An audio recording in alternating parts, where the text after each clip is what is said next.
Gets better.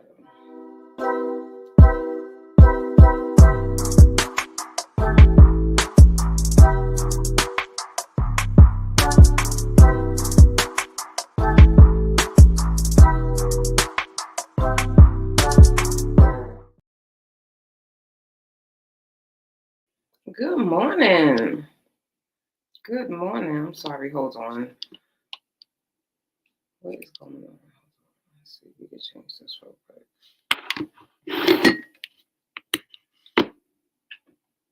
Sorry about this. My Wi-Fi is like really, really low. And I don't know why. Because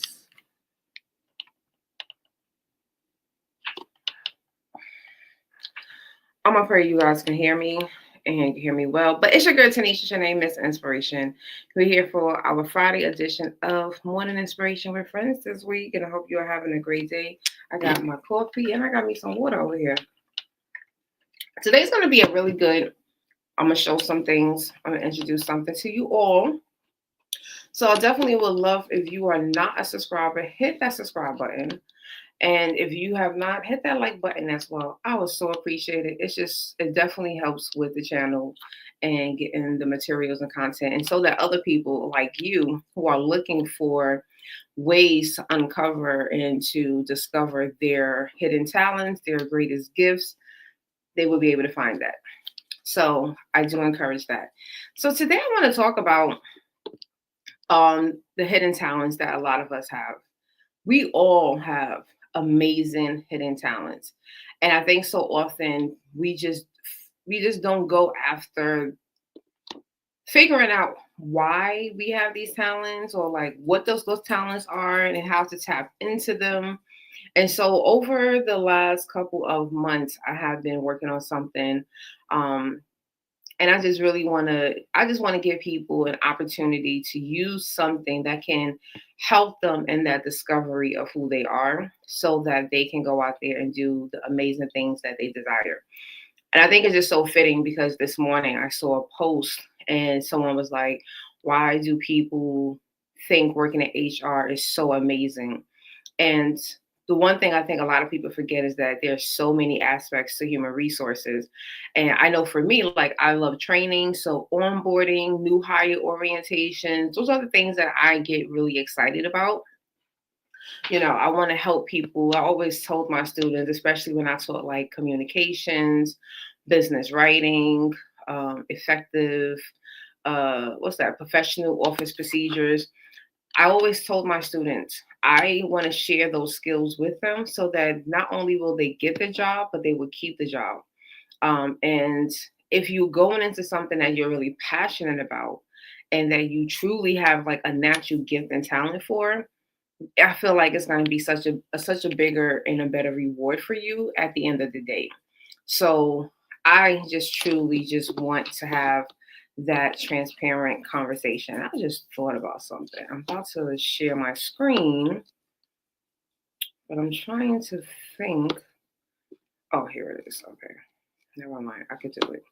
All right. So the first thing is that, we all have hidden talents. And, the fact that so many people do overlook them is one of the hindrance that is going to really stop people from doing the things that they definitely should be doing. Right. I don't want to say that they need to do, but they should be doing these things. When you are aligned with your gifts, your talents, that means that you're aligning with the things that God has naturally put into you. Right. And so I want so many times we think that the things that are easy for us are not purposeful or, because society makes us think like if you're not working hard, if you're not doing something extra hard, then you're not doing enough jobs or you're not doing a good enough job. And for some of us, some things we just never had to learn because they're just naturally within us. And then we also have the problem is that there's a lot of people who are overlooking a lot of those hidden talents because of the fact that other people have just basically let them know, oh, well, you never got paid to do that. No job has ever hired you to do it. So people would downplay that as well. And it's like, no, a lot of us have so many great talents and gifts that we have never been paid for by a company. A company has never paid some people to do the amazing things that they can do and that they want to do, but because they have not been through a program, especially training, this is something that they just literally just woke up and they just have it in them. But then when you add, well, no job has ever hired you to do it, then they don't see how this is something that's truly purposeful. And so I just want us to get into a space where we really just start tapping into that. And so I want to spend the rest of this time to share. So a lot of you may or may not know I work in educational technology and in the higher ed space, mainly higher ed space. But I have done corporate trainings and professional development for nonprofits and just regular businesses as a whole. And so my team at the job that I'm at, we were introduced to creating a chat box. Okay. A chat box, it's not chat GPT, but it is going to be used for one particular thing, right? And so I created a chat box because I'm very passionate about helping people to uncover those hidden talents that they have, those those hidden skills and talents and gifts that are just naturally within them. And so I created a chat box that will help someone and this would be ideal for a new client. If I had a new life coaching client, someone who's either at a fork road, they don't know which direction to go, or someone who is just tired of the work that they've been doing and they're not passionate about it and they're looking for something. Good morning, Paula. Happy Friday. And they're trying to figure out like, what do I do next? Or if, because I worked in higher education for September will be 15 years. The one thing that I've met so often are those students who are in their 30s, 40s, and even 50s, and they have never done anything that has like truly been aligned with who they really felt who they were deep down inside. So I thought about that person. And then I'm currently working on a version 2 that will potentially be for high school and maybe college students. So we often go, students are thinking about junior year, what am I going to do with my life? And if I'm going to go to college, what am I going to go to college for?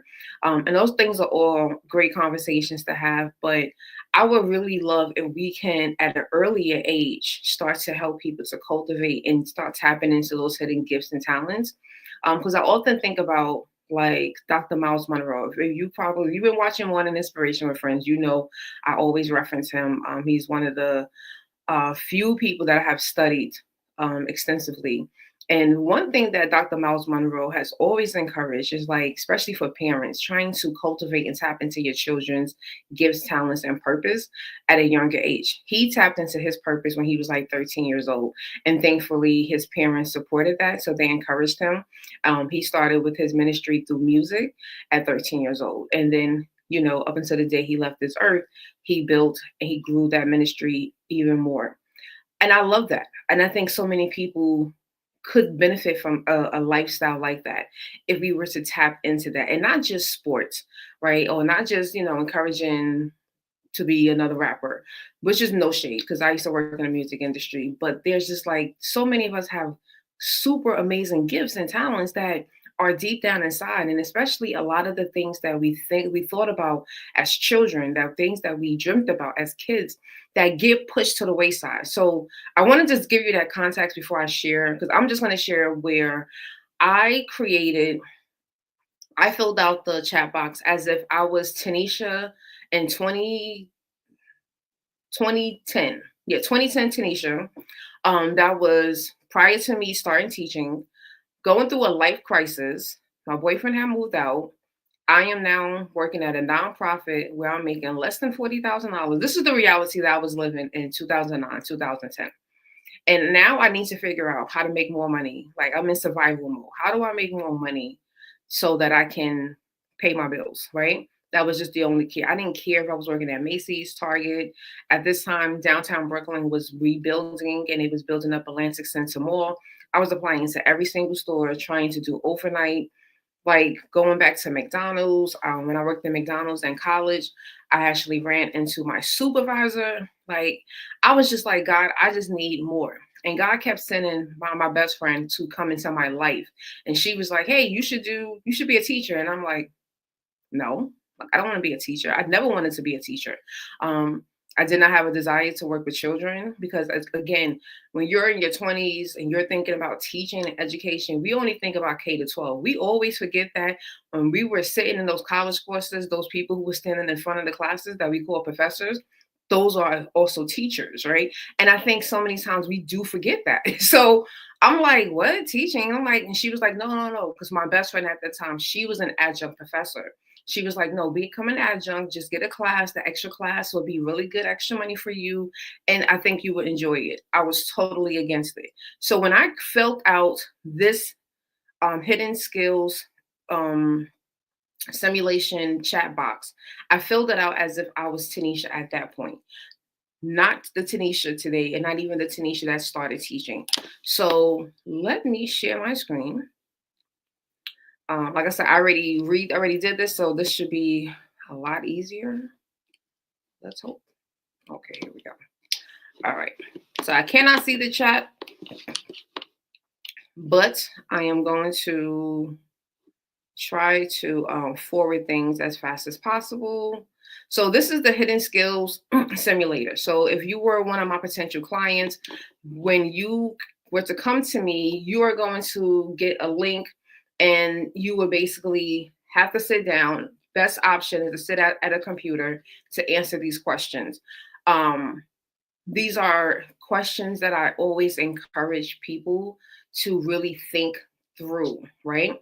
So these are the foundational questions that everyone who is given this chat box, everyone starts with the same questions, but based off of your responses is going to determine whether or not the next set of questions you're going to receive. So it's all based off of you and what you input. It's looking for keywords, it's looking for identifiers, so that it's going to, as it builds, is going to like kind of like guide you.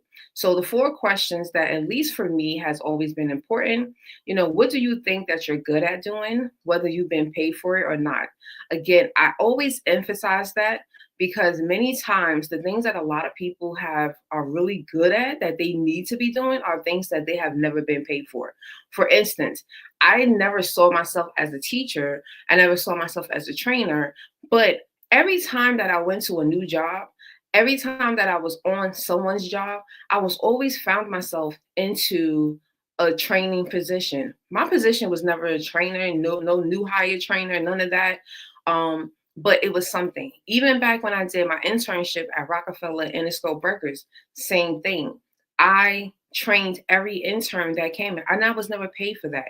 But I knew that I was good at it because of the feedback. It might not have been something that I felt that I was good at because I wanted to be good at it, but I listened to the feedback that I was receiving from my supervisors and even from the people that I was training. So, second question is, what do you enjoy doing, whether you're paid for it or not?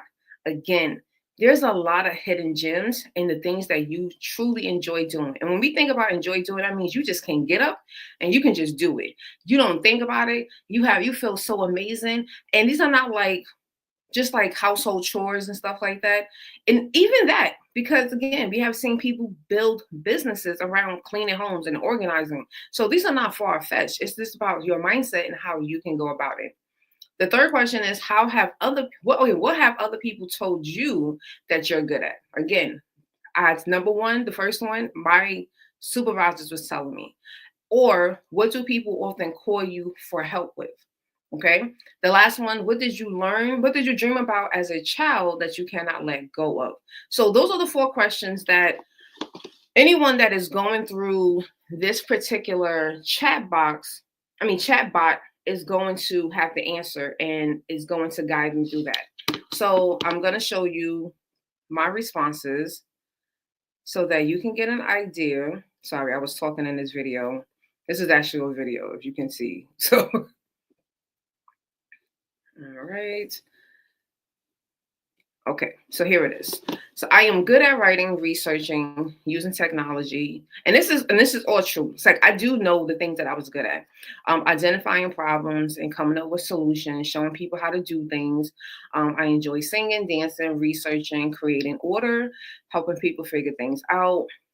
People have told me I was a good writer, a good researcher, a teacher, a leader, thinker. The one dream that I think about often is standing on the stage with a mic in my hand. I heard that dream about, and there were thousands of people, and I don't know what but I don't know what I was doing, right? So I just knew I was on the dream. I mean, I was on the stage. So now, based off of that, is giving me like, okay, great, thank you for sharing your insights and blah blah blah blah blah. And so now they're like, let's go a little bit deeper, okay? And so it's going to highlight again, it's looking for a word recognition. So it's like, hey, you keep talking about researching and writing, and it appears that what you're good at and what you enjoy. Because again, I'm a nerd. So nerds, yeah, that's what we do. And we do it for fun. Like, I like to just research things for fun. But now these deeper questions, right? So now the next set of questions is only formulated because of the responses that I gave. So everyone, like I said, everyone gets those same four questions, but based off of your responses, is going to now formulate a different set of questions. So when you're writing or researching, what topics tend to captivate you most, right? Again, because writing and researching is so vague. But what do you actually like? Like, what kinds of problems do you find yourself more drawn to, right? And I always think about working at the first job out of college.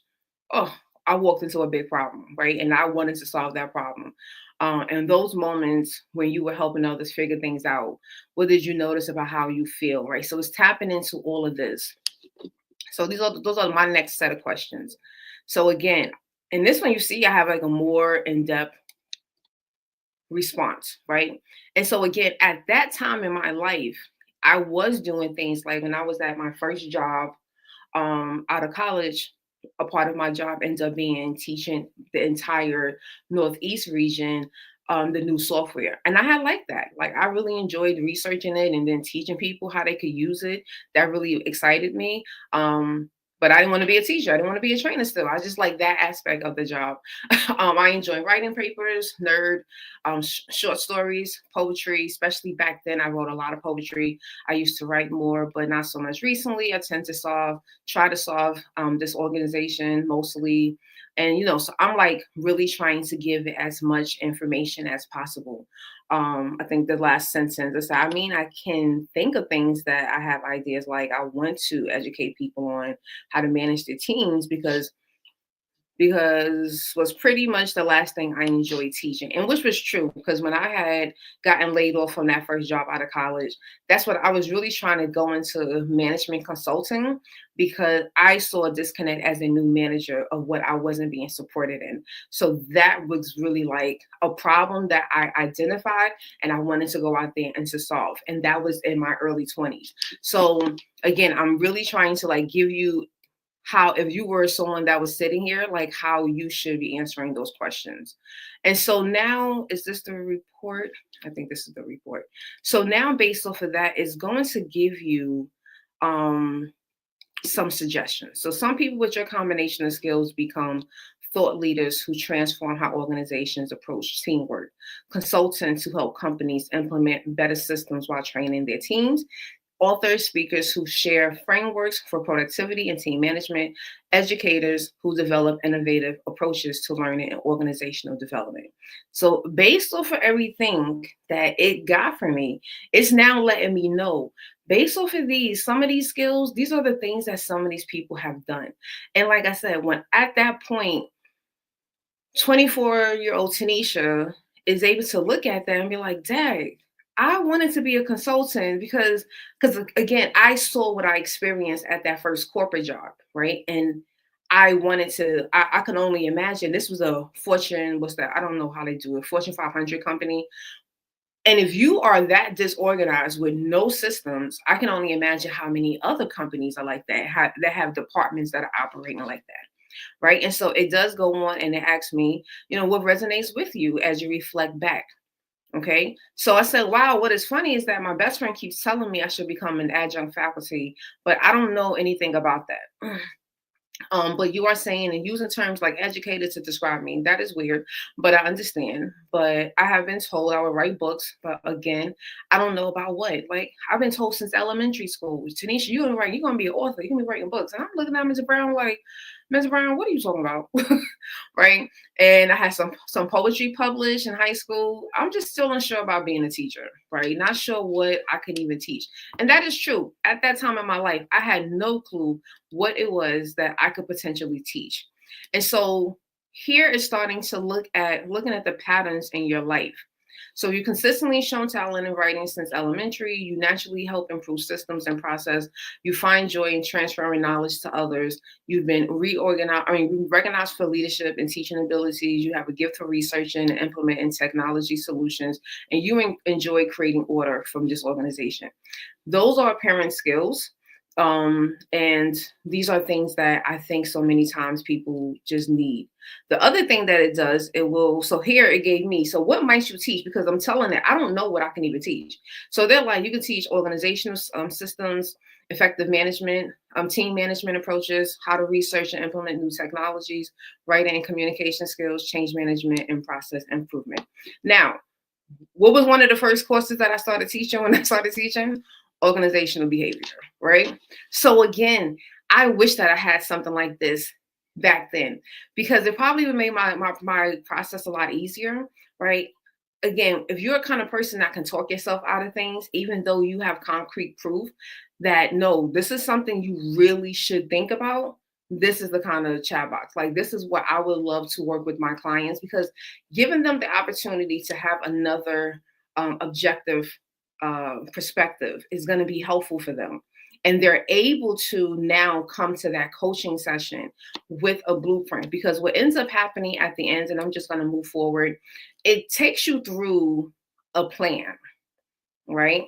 So you can plan how you can utilize this. So I did go through and say, hey, let's look at, they said, let me outline some practical steps for exploring both adjunct teaching and consulting paths. Because they basically said you could be a consultant or you can be an adjunct teacher. So adjunct teacher, let's look at that. So I'm up here like, and at that time I did have a master's. So I had a master's in business. So that's why I was like, well, yeah, it doesn't make sense. I could teach something in business.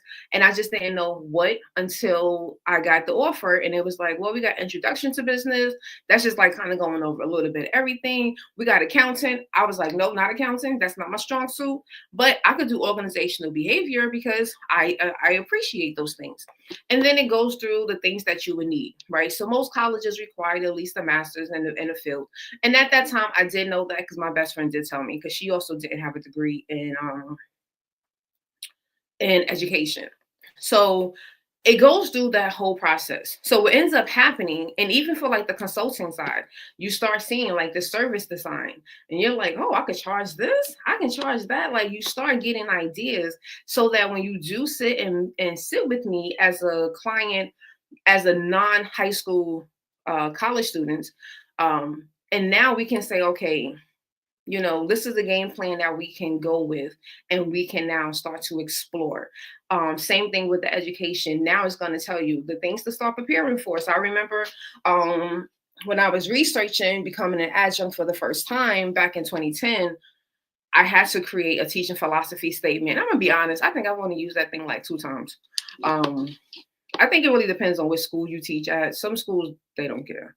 And in some schools, especially if it's a research-based school, they care. So it all depends. And so this is what the chat box is going to do. Okay. So I just wanted to share that because I want people to kind of get an idea and a visual. Especially if you are like stuck, you're like stuck. I don't know what to do. I don't know what's next. I don't know what I'm supposed to do, what I'm purposed to do. I don't know what I'm good at.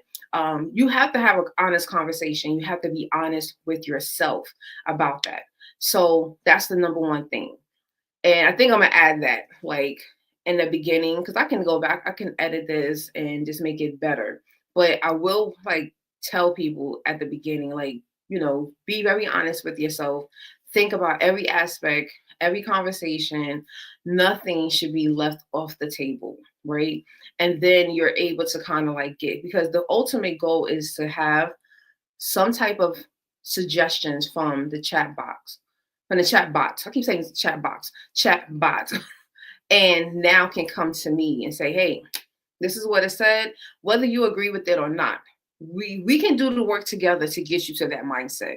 But it really comes down to, are you ready to like accept this? Um, so I do encourage anyone that is interested. I am offering a special coaching with this tool that you'll be able to have access to. The other thing is that with this particular tool, um, we're not collecting any data. So no data is being stored, whether for me or even for the platform that we're using. We're using PlayLab, if anyone is curious. It's an educational tool.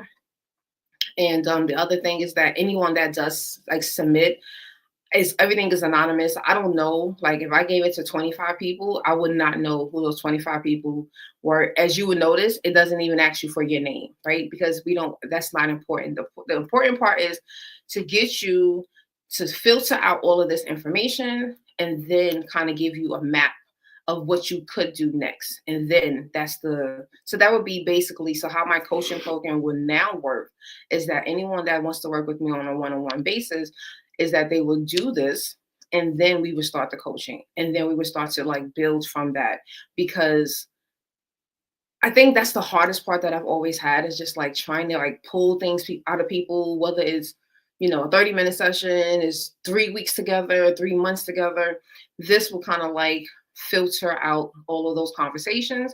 And now we kind of have a better blueprint. And that's just what I want. I want people to really walk away with concrete, solid results. Okay. And so if the result is you now have an idea of which career you need to move forward to and start applying for, whether it's, and again, this is a lot of the things that a lot of us are dealing with, and that we're supposed to be doing. A lot of you don't have to go to school for, right? Again, nowhere, did you hear me? I started teaching in education in 2010. It is 2025. I went to school, got my bachelor's in communications. I got my master's in business management, and I have no educational background. But teaching has naturally been in me, although it's not something that I wanted. I know that doesn't make sense, but it's true, right? I would do it because someone would ask me. They're like, Tanisha, we need you to do it. Like, you're so amazing. And I'm just like, oh, let me be a team player, but deep down inside, that's not something that I would have woken up one day and said, I'm going to go to school for education. No, but it's something that God is like, I placed that in you, right? If you think about it, a part of the fivefold ministry is a teacher. That's a part of the fivefold ministry. There's no surprise at that. And so people like me are those type of people, right? I am that kind of person where I didn't have to go to school to go get a PhD. Even though, and I don't know, a lot of y'all know this, but I am a PhD ABD. Like I have done everything but dissertation. We're not gonna talk about that. We're gonna just leave it right there because we got issues with the school. But it's okay. But and that started that way after I started my career, because I was listening to the narratives that people were telling me. Oh, you can never work at a college or university if you don't have a PhD. And I'm gonna feel like, what are y'all talking about? Like right now, I'm working with one of the most prestigious colleges up in Boston, and I have no PhD. Everyone on my team does, and that's fine. Like no one looks down on me, but they're just like, yeah, you don't really need for the work that we do. But so many people want to do research inside of higher education, and that's awesome. I don't. So that's also why I'm like, I'm not stressing myself about it. But yeah, so if this is something that intrigues you, or if you can think of someone and you're like, I think they might be a good candidate for this, I want you to go to my link tree. The link is in my description. There are always exceptions. Oh yes, Paula. Paula said there's always exceptions for exceptional. Absolutely. That's why I always say, when we hear people say favor isn't fair, in most of my career in education, I have been told it's not fair, right? I think about, and and I worked at the trade schools. Trade schools in New York, you have to have an adult education license. And the license is based off of your education. So depending on your degree, you can easily get the license. And if not, you have to go to these classes. I think there were 3 Saturdays. No, they were Saturday and Sunday. There were 3 weekends all day, like from 9 a.m. to 5 p.m. Um, and all of my coworkers had to do this one. And so I remember we were having a little staff meeting and they were like, oh, everyone that had to, all the new hires that had to go through the training so that they can get their updated license.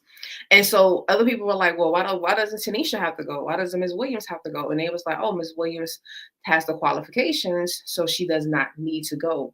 And they were like, but none of us have the education degrees and she doesn't have that. So why does she get exempt? And because of the different kind of courses, because I've always, although I didn't want to be an educator, certain things just always just made sense. Like it's good to know, especially because I did think I was going to go into human resource management. And I always saw the relations between some of the things that we were doing and like new hire orientation. Those things fall under in some aspects to education. So I was taking certain classes, and because of the certain classes that I had taken, exempt me from having to take those 3 weekends courses. And my coworkers were mad. And I was just like, I can't help what you know what I'm saying, what I do. Again, so many times I often tell people we don't understand the decisions that we're making, in the future. I mean, in the past, because we don't know what the future is going to hold. And the last thing I'm gonna say about that is because someone had posted like it's unnecessary for a bachelor's degree to be 4 years because I just want to focus on my major and that's it. And I always say the one thing that got me my first teaching job now was not my degree, was the fact that when I was in undergrad, I took the micro, like the course. So the course that I would teach now, we call it like digital skills. I think when I was in college, they called it computer applications one and advanced computer applications. And that was just basically, we was just learning like the ins and outs of Microsoft Office. And then we were learning how to integrate it into one another. So taking a Word document into Excel into PowerPoint, like all of that stuff. And so I took those courses. And because there's certain times they'll be like, you ever seen like a job posting for, if you ever look at a job posting for higher education, they'll say like master's degree in like 18 credits and so and so. So that was something that position, it was like they were looking for someone that had 6 credits in computers, software. And I had that, right? And that's something that I took in undergrad just as an elective, right? And so sometimes we don't realize that, those courses are helping you for life skills, to prepare you for life long term, not just for the career that you're thinking you're going into. And that's why I want to introduce this to high school and college students, because a lot of people are just making these big decisions at 17. For me, I was 16 years old trying to decide what my career was going to be at 16. So you have 16 to, let's say, 21-year-olds going into college. And it was like, I'm going to be this for the rest of my life. And it could be for me, my mentor was the motivation, right? She was the publicist. I was working in I was interning in the music industry and publicity. And she was the person I wanted to be like. So that's what made me go get my degree in communications, because I wanted to get communications with public relations, because I wanted to be like my mentor. When I started, I started working in the different agencies and, part-time gigs. I realized very early I didn't want to do that full-time. And so that's when I was just like, I ended up working in corporate. And that only was like, I just needed a job. And it actually turned into, that's the first time that I became a manager. No, it wasn't. That wasn't even the first time as a manager. That was my second time as a manager. But that was like my first grown-up manager position. Paula said, yeah, a lot of people had to take those courses to learn Microsoft Office. Yeah. So those are the courses that's how I started teaching. Right. Oh, yes, it does help you. I always tell my students, every time I have my students and they be like, Miss, I'm going to be fill in the blank, major. I'm going to be a nurse. Miss, I don't need to know this. And I'm like, okay. If you say so, I'm telling you, you are going to appreciate one day that you took these courses, because someone is going to ask you to do something in Excel, and they're gonna mention a word called or term using VLOOKUP, and you're gonna be looking at me like, Miss Williams, she told me something about some VLOOKUP. You're gonna appreciate it. So I always tell my students, those classes are so valuable. Everyone needs it. And again, because we never know where life is going to take us, right? So I've met so many people that have been very focused, and this is what I'm going to do, and I'm going to do this and nothing else. And then life comes and it's like, whoosh, and now you're doing something else. It's life, right? So you have to just understand that, like, you can't prepare for anything, but you can prepare for a lot. Just having at least remembering, right? Retain some of this information. That's all I ever tell my students. Try to retain just a smidget of it, and I promise you, it's going to be beneficial to you one way or another. Okay, but yeah. So like I said, if you want to talk to me about the chat box, if you are interested, if you know someone, tell them to go to this link, to my link tree. The very first link is my link for a discovery call.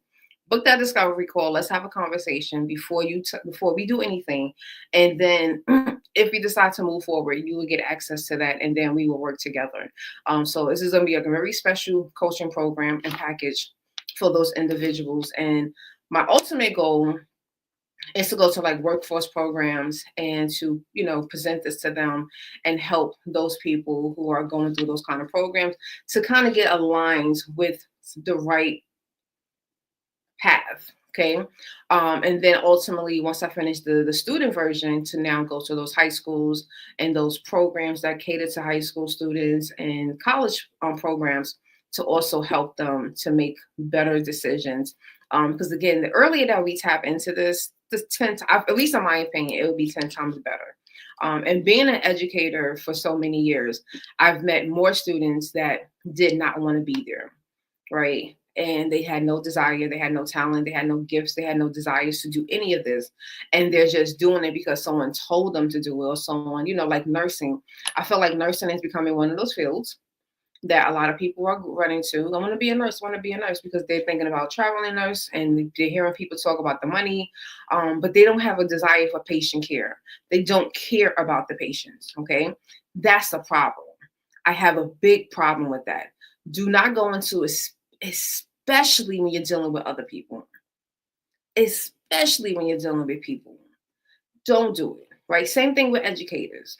When New York City first started, because again, New York City was ahead of the game. They was like, we know that we need teachers, and a lot of people, like already, a lot of the great teachers didn't go to school for education, so they started to teach for America, and they started to have these programs to take people like myself who had an art degree, communications, business, who now want to come into education, and to help them to get to that track faster. And I remember my mom was like, "Oh, you should do that." No. Like, I saw so many people doing that, and I was like, you don't like those kids. You do not want to be there. You have no desire. You don't care about a lesson plan. You don't care if they retain this information. You don't care if they pass the state exam or not. You are looking for the maybe 2.5 months summer off, and that's all. That was only their focus. So those kind of things, no. I want to help as many people to be in those spaces as early as possible, to get them on that path as quick as possible, right? And that's the reason why. That was my motivator for creating this AI chat box. So I thank you for being here with me. I'm going to probably chop this video up, and we're going to just have just the video, just the demonstration. But yeah, I hope that this is something that intrigues you, sparks your interest, and I hope to see you on my calendar so that we can have a conversation and we can work together potentially in the future. But again, I feel like this is the missing piece that I've been missing in my coaching for a very long time, is getting people to that place where they can just like, oh, I know where I'm going. Like, I wish I had this in 2010, right? I'm thankful for my path. I'm thankful for my journey. No, I wish I had this early. I wish I would have had this in college. But I'm thankful for my journey. Jelly Bean, where is Jelly Bean? Jelly Bean probably laying down. He probably, because it's raining today, so I can't even let him outside today. And he is not happy about that. But thank you for I'll let him know. You said hi. But yeah, oh, if you need to connect with me, I have an amazing community as well. Um, Inspirational Trailblazers. You can come over there. You can join us there as well. We're going to talk. We have books that we talk about. I have books that I have written, so you can go to my link tree, the same link tree that you would go to book that discovery call. You can learn about my books, the community, my courses, and my blog. I just put out a really great blog post earlier this week. So that is also something, if you are interested and you're like, you know what, I need to focus in on my mid-year goals, please go ahead and take a look at that. I'm going to drop that into the link. We also, Inspirational Trailblazers, we do empowerment sessions. And one of the most recent sessions was about your mid-year check-in with yourself. And today is the first day of August, which means, guess what? My birthday's in 24 days. My birthday's in 24 days. Sorry, I'm an August baby. So yes. But yeah, so I hope everyone has an amazing weekend. I thank you for spending time with me. Share this video. Again, if you know someone out there who's stuck, who feels stuck, who thinks that they're stuck, they don't know what to do. They're trying to figure out what their purpose is. They're trying to figure out what they're really good at, and they just don't like where they are. Tell them to watch this video all the way through. I will add timestamps, so it makes that a lot easier for those individuals as well. But I am your girl, Tanisha Shanae, Miss Inspiration. You have an amazing Friday. You have a great weekend. And I will speak to you all again, same time, 7 a.m. Central, Monday to Friday. And I'll be back here on Monday. Have a good one. Thank you, Paula.